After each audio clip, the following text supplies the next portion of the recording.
और देखिए 2027 में होने वाले कुंभ को लेकर तैयारियां शुरू कर दी गई हैं। आपको बता दें भीड़ नियंत्रण के लिए घनत्व सेंसर लगेंगे। 2027 में हरिद्वार में कुंभ होना है और इसके लिए सरकार तैयारियों में अभी से जुट गई है। अलग अलग स्तर पर तैयारी की जा रही है। हर विभाग अपनी अपनी तैयारियों में जुटा हुआ है। आईटी विभाग ने भी तैयारी शुरू कर दी है। संवेदनशील लोकेशन की जियो फेंसिंग भी की जाएगी। तो देखिए भीड़ को नियंत्रित करने के लिए कोई वहां पर दिक्कत ना हो श्रद्धालुओं को, इसके लिए भी घनत्व सेंसर लगाए जाएंगे। आईटी विभाग अपनी तैयारी शुरू कर चुका है। जियो फेंसिंग की जाएगी और इसी के साथ सुरक्षा को लेकर जो एक हमारा प्रशासनिक अमला है वो भी अलर्ट पर है। तो यानी कि तैयारियां अभी से शुरू हो चुकी हैं। चलिए अपडेट्स के लिए सोनू हमारे साथ लगातार फोन लाइन पर बने हुए हैं।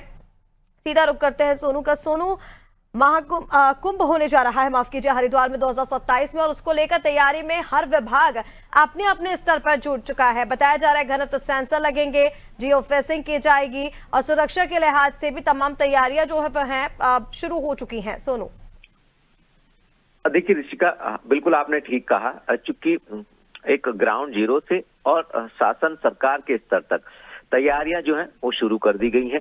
कुछ समय पहले मुख्यमंत्री की अध्यक्षता में बैठक हुई थी। यहाँ तक कि मुख्यमंत्री जब हरिद्वार पहुंचे थे, उन्होंने गंगा किनारे जो टावर बना हुआ है उसके भवन में मुख्यमंत्री ने समीक्षा बैठक करी, दिशा निर्देश दिए। मेला अधिकारी की नियुक्ति हो चुकी है। इसके साथ साथ जो गंगा किनारे जो गंगा घाट हैं उनका सौंदर्यीकरण, जो स्थायी प्रवृत्ति के कार्य हैं उनको, और जो अस्थायी प्रवृत्ति के कार्य हैं उनको तय समय सीमा में पूरा करने के दिशा निर्देश दिए जा रहे हैं। चूंकि मुख्यमंत्री पहले ही दिशा निर्देश दे चुके हैं ऋषिका, ऐसे में मुख्य सचिव प्रत्येक सप्ताह समीक्षा बैठक कर रहे हैं और दिशा निर्देश दे रहे हैं। और इस दौरान चूंकि अभी तक राज्य गठन से लेके अभी तक जितने भी कुंभ और अर्ध कुंभ धर्म नगरी हरिद्वार में आयोजित हुए हैं, उनमें जितनी भी श्रद्धालुओं की भीड़ रही है, जो लोगों की आमद हुई है उसमें, तो कहीं ना कहीं उसको ध्यान में रखते हुए, उसके आधार को, उसके अनुभव को ध्यान में रखते हुए ये माना जा रहा है करोड़ों की संख्या में श्रद्धालु गंगा की पवित्र निर्मल धारा में आस्था की डुबकी लगाने के लिए पहुंचेंगे। और संत समाज जो है उनके जो शाही स्नान होते हैं उनकी जो व्यवस्था होती है, तो ऐसे में बड़ी संख्या में जब यहाँ पर श्रद्धालुओं की भीड़ आएगी तो इसका भीड़ का प्रबंधन करने के लिए घनत्व सेंसर लगाए जाएंगे। हम इसको इस रूप में भी देख सकते हैं ऋषिका की आर्टिफिशियल इंटेलिजेंस को, एआई का, इसमें हम ये कह सकते हैं इसका काफी उपयोग किया जाएगा। और यही वजह है कि जियो फेंसिंग करना हो या फिर मॉनिटरिंग करनी हो, जो व्यवस्थाएं हैं आईटी विभाग के स्तर से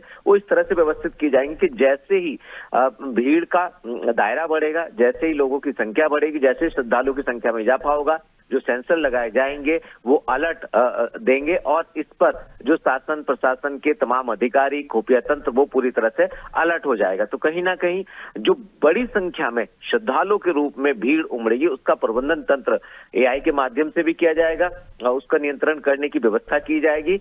और इसके साथ साथ जो कैमरे हैं, खासतौर से ड्रोन कैमरे हैं, सैटेलाइट की व्यवस्था है, उसके माध्यम से भी इस पर नियंत्रण किया जाएगा। और इस पूरे के पूरे जो कुंभ का ये आयोजन होगा, ये भव्य आयोजन हो, खास तौर पर ये दिव्य आयोजन हो और एक संदेश देने वाला आयोजन हो, ये सफल आयोजन हो, इस तरह के प्रयास किए जाएंगे और इसकी कवायद जो है वो शुरू हो चुकी है ऋषिका।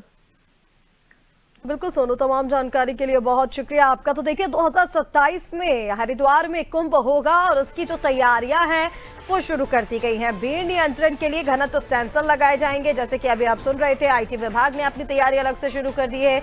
एआई बेस्ड इक्विपमेंट्स लगेंगे। संवेदनशील लोकेशंस जो हैं वहां पर जियो फेंसिंग की जाएगी। यानी कि जो एक खाका है कुंभ को लेकर, तैयारियों को लेकर, वो तैयार कर लिया गया है और बस अब इस पर काम करना भी शुरू हो चुका है।